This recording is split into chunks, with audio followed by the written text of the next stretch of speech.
B-Cam, yep. All right, so first we want to say thank you to everybody who's been tuning in to our podcast. We are live at SHOT Show. Maybe live isn't the right word, huh? But I want to give a big shout out to OTIS for opening up their booth to us. Today we have an amazing guest. And I want to introduce him, but I'm going to let him introduce himself because, folks, we had a talk a few weeks ago, and he said something that really resonated with me, and the expression was climbing up the backside of the mountain. So without further ado, Jim, introduce yourself to the people. Tell us a little about what you do, and yeah, we'll get this puppy cranking. All right, Cush, thanks for having me here. So my name is Jim West. I am the CEO of Lake Erie Arms. We're in Northern Ohio.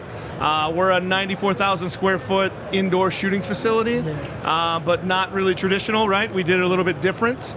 We've got 25-yard ranges, we have 100-yard ranges, but ultimately we have an indoor clay house that can shoot up to 32 people at one time. But on top of that, there's the other side of the wall, as we call it, where kind of hospitality and entertainment meets the rest of it. Yeah. And it's always great talking to people about the facility or our industry, but it's great because you've been there and experienced it before we actually even met. So we can spend less time talking about explaining what it is, but talk about like how you were able to interact with it. Yeah, absolutely. But we get to do things like this, right? Climbing the backside of the mountain. That's right. We kind of took an industry that we all love. That's right. And through inclusion and expansion of not only the demographic as far as male and female, but also dropping, trying to get our door swings to drop to get to younger demos. A younger demo has been important, and quite frankly, with us being open about 2.5 years, industry for 10 in retail, but 2.5 now with this facility. Climbing the backside of the mountain, what do I mean? I have no business being here with you all at this OTIS on this podcast or being able to collaborate with such big people in the industry asking us how we've done what we're doing and what's so special about how we got there. So that's what I mean when I say that. Absolutely. But I do feel great about it because we had an idea and it seems like the people like it. Yeah, absolutely. Mm-hmm. And man, I want to unpack everything you said because it is an understatement to say that the experience we had. Rob, talk a little bit about the experience, bro. Because I heard this term, and I don't know if you guys embrace this or if it's the right Guntry Club. Oh yeah. Is that something you guys like? So we get called that a lot. We don't call ourselves that, but I don't say no. So here's why. We are, if you want to say, like a club, like what golf is to country clubs and what boating is to yacht clubs. We are to shooting sports, so I understand that. And we do have a membership portion of it. I shy away from it a little bit because there seems to be.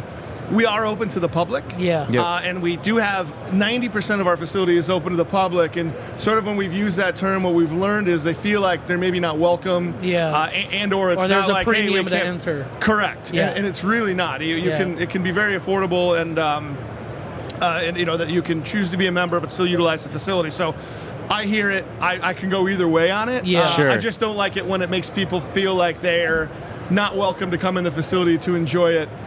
Much like you all. There were 90 of you there that day. None of you were members, and boy, did we get to have a good time. Oh yeah, we had an amazing time. And the food part, like I wanna really emphasize like the experience of it, because when you walk into a retail floor, and it's like, okay, my initial thought was like, all right, cool, they must have like another like the gun ranges, traditional lanes, right on the back of the retail side, but we get broken up into groups, we start taking tours, and all of a sudden, it's like an onion, right? There's different layers. There's first, let's get to the, go ahead. Well, I was going to say, here's one of the amazing things for me is there was people that are familiar with the facility, and they were trying to explain it to us, and that didn't even do it justice, right? They're like, yo, wait till you walk into this place, wait till you see this place. And like he said, to see that experience, and it's like one door, it's like Pandora's box, you know? It's like, where's the next door gonna go? And when you really like see the whole facility as a whole and how y'all made it, how you brought it together, like honestly, you could show up there and not even shoot if you don't want to, right? I mean, you can just Lounge. You can just go hang out and lounge and get the experience. If you want to, you're there. Yeah, I think you said a couple things like right on. Why I said I'm excited for you all to have been there and experienced it, because you can watch the drone fly through on our website, which will give you a good idea, and you can be told about what it is for people who have been there. But the best part is, it's not a great idea when you go there, it falls flat. It's a great idea that you're excited about, and it over delivers when you're able to be there and be there. I mean, that's probably what we're most proud of. Right. The building anybody can build a beautiful building. Of course. But once you walk through the door, can you move people through from place to place to place? Efficiency, no lulls. I mean, if anything, when I was with your group and you were there for hours, there was no like, I'm bored of this, I want to move on. We were like, hey, we got to keep going. We got to keep going. We got to keep moving through. Because there are 6 or 7 really unique, and the flow of the place, like you mentioned, is amazing. We worked hard on that flow to not have you can tell. It shows. Have it be like that. There's a very simple concept, and that's a first world country issue. That's called air condition. Folks, when I tell you their gun ranges are AC, right? Yeah.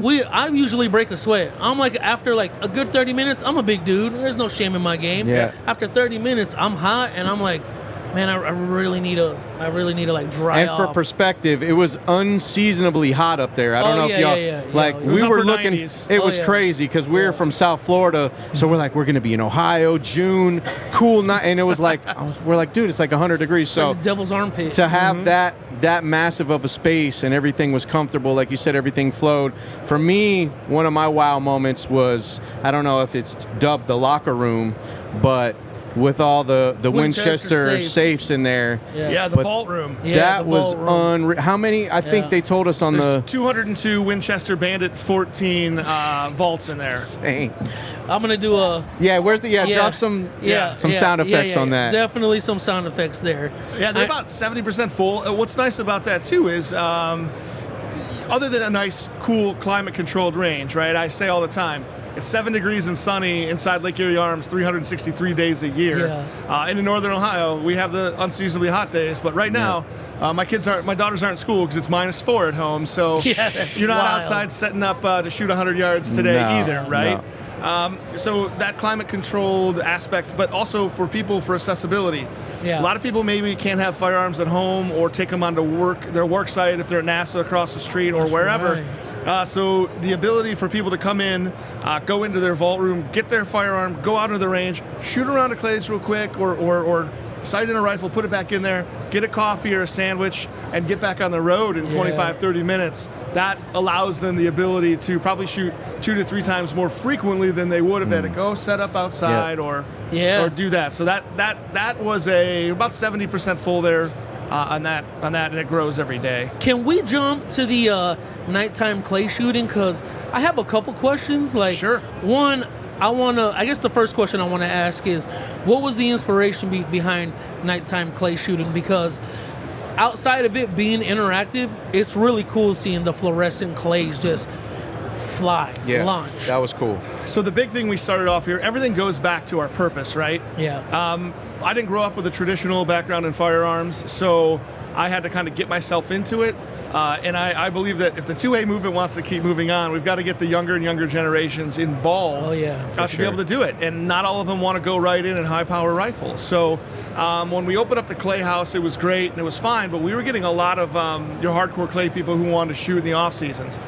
I wanted to get it in there, or we wanted to get it into there where, hey, clay shooting is fun, whether you're good at it, bad at it, young, old, whatever. So we had the idea of, we found out luckily that our standard white flyer, orange on orange, top and bottom, they naturally glow in the dark if you didn't know. So that's great, and have to do anything special.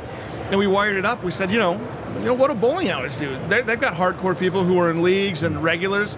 But then, boy, the only time I've been there is global when my daughters want to just go put the bumpers up and throw stuff down.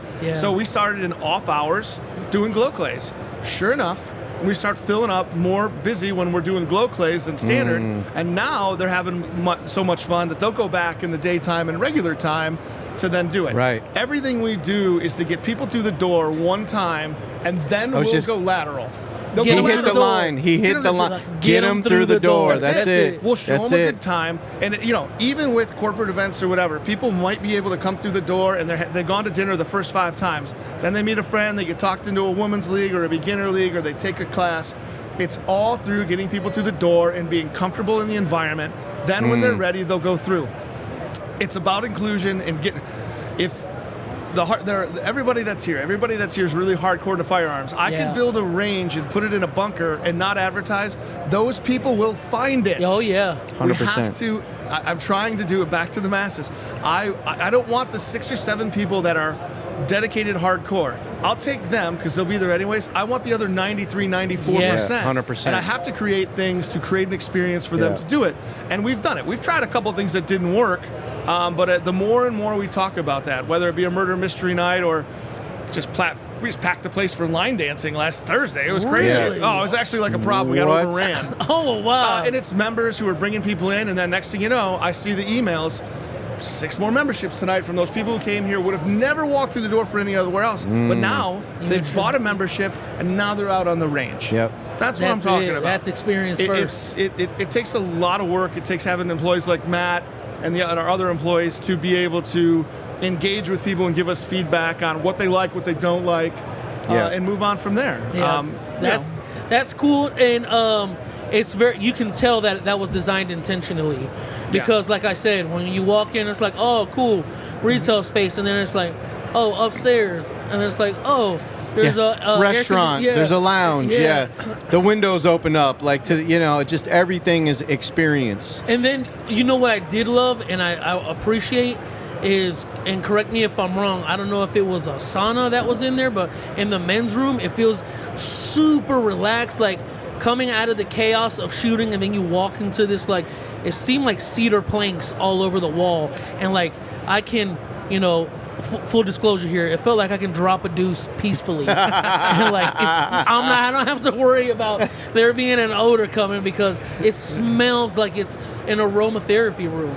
That was thoughtful as well too. So what was that the inspo? Like, so again, when we built the facility, we wanted to make sure there was stuff for families, men, women, kids, all ages, right? So in the men's and women's locker rooms respectively, there is a steam room, a sauna, and showers, and it gets used for a variety of reasons. They do that, but also with the leagues, there's a lot of road crew guys and contractors and whatnot. For them to come in, they'll go in there, they'll change out of clothes, maybe shower or whatever. They'll go in, they'll shoot their league, have a dinner, steak dinner, and head on the road. So it does give that changing facility for people as well. That steam room will never happen again, because that thing is such a pain to maintain. Oh, I bet. Sauna can stay. Yeah. Steam room's got to go, but we're married to it now, so it's going to stay there forever. But next facility, I don't know if that's going to happen. Now, go ahead. No, well, I was going to say, also during our tour, we were just asking questions, and you guys were great about giving information and some of this backstory, which is amazing, because that's one of the main, one of the many reasons we wanted to have you on and talk about it. No doubt. So we feel like we had this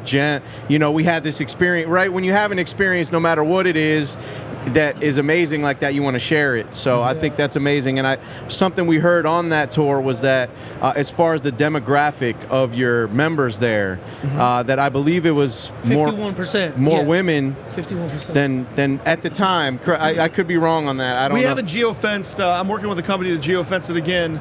The last time we geofenced it, it was 51% of our door swings to the facility were female. Which I had to guess, give us a ding on that.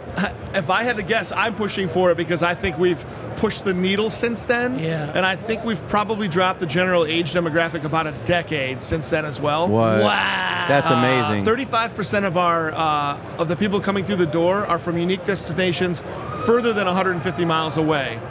So geofencing is an amazing thing. Oh yeah. And we drive by that a lot, right? Like, you can extract a lot of data from your point of sale systems and whatnot, but that's semi-misleading depending on where they have their address. But I really Sounds Dakota wears some stuff. Guys, we got Sounds Dakota in the background. We are at SHOT Show.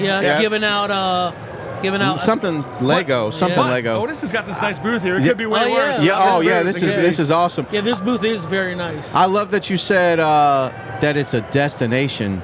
Man, because that's all we were talking about for literally the next few days is man, where do we have this? You know, how can, like, I wish we had access to this. And then we're like, well, that's where we plan the trip around. Certain, that was interesting how that all came about, because they came out to scout us, because the gentleman or the group of people who were making it, they're like, hey, we'll go take a look at it. We were about 45 minutes away from where you're at out in Maumee. And then he came through and we took him through, and he's like, I don't know how we're going to make it work. He's like, we're going to make it work. And the reason I love it when you guys went there is any local who has never been to a range before or been to one or two, we're going to be the best range they've ever been to. When you guys came through, I'm dealing with the highest concentration of people who've been to more ranges probably than I've ever been to.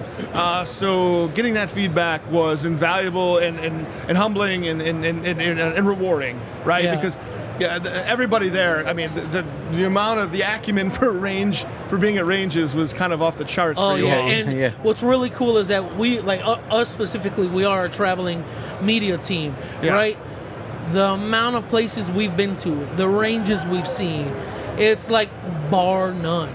It is impressive. And that's, folks, if you are in or around the area, or if you want to travel out over 150 plus miles, go visit Lake Erie Arms. 100%. You won't be disappointed. No, not at all. Absolutely zero chance of that. Not at all. And you can have, you said something when we were talking about the steam room.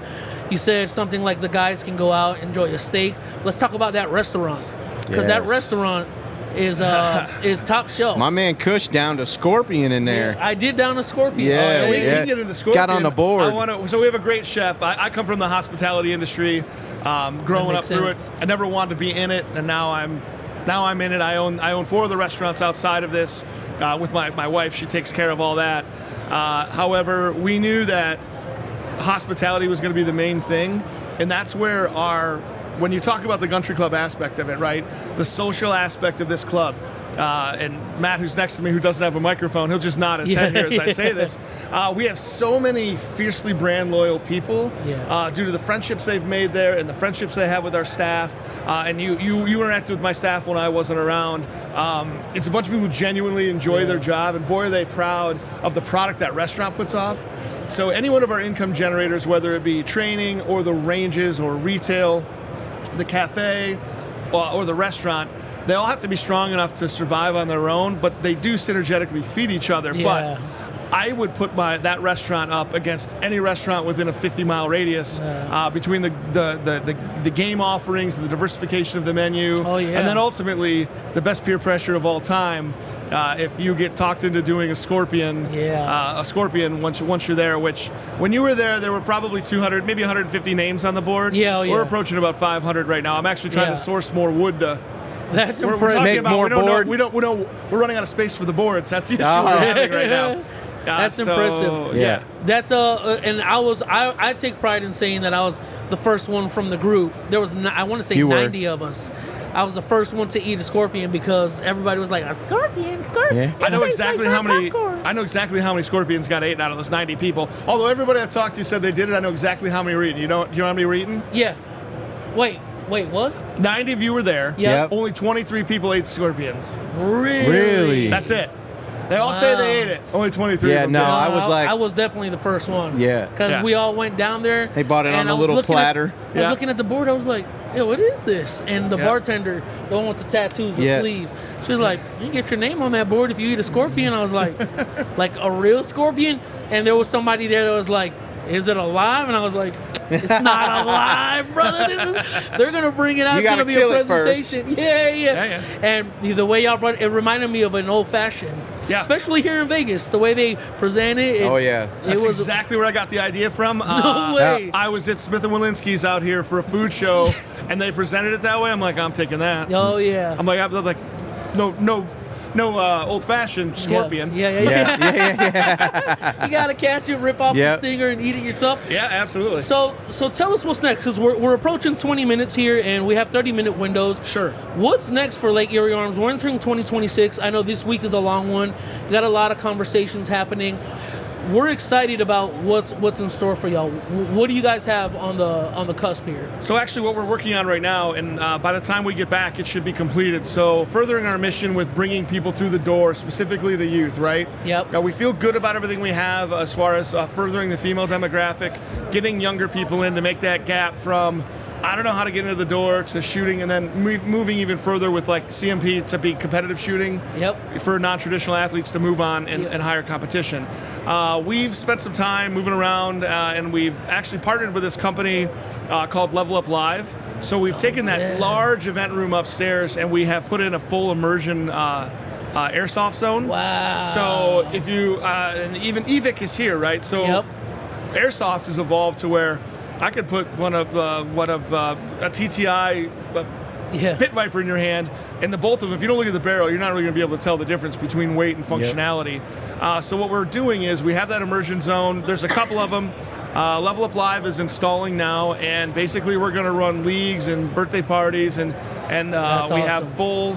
Our facility does offer alcohol, right? So we have lockout software that takes care of that. But upstairs, we've got a full immersion zone to kind of, like we're doing with that sporting clays, with the glow in the darks, we're doing the same thing upstairs with that. That should be done. So we think that's going to move us further in. Also, we kind of want to prove that margins on firearms is pretty thin in general, and it's like a knife fight all the time. But airsoft is.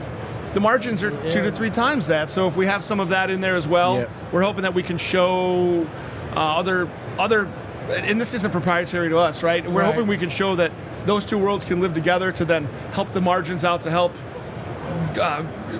retail facilities and like take some relief. I feel like everybody's running on such thin margins. So pushing forward with that is a big deal. That's Plus, awesome. Let me give that an applause real quick. There we go. Yep. Folks, that is amazing. Go ahead, continue. Plus, those same firearms take all of our same furniture, right?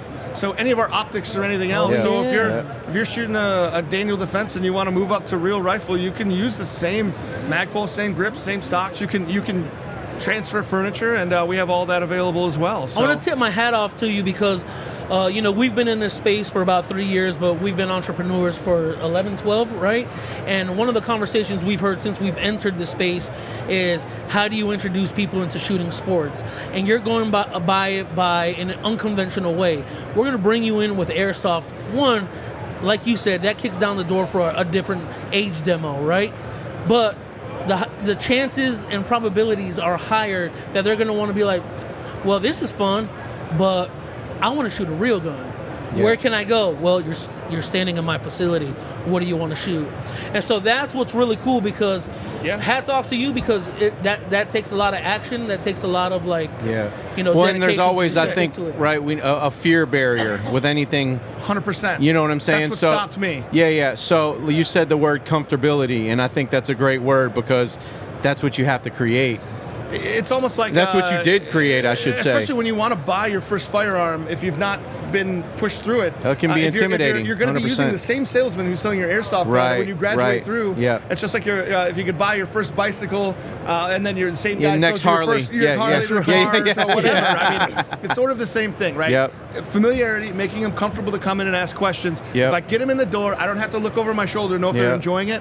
My focus on getting them in the door, and the rest will take care of itself. That's it. That's it. So now, before we wrap up here, how can people reach you guys?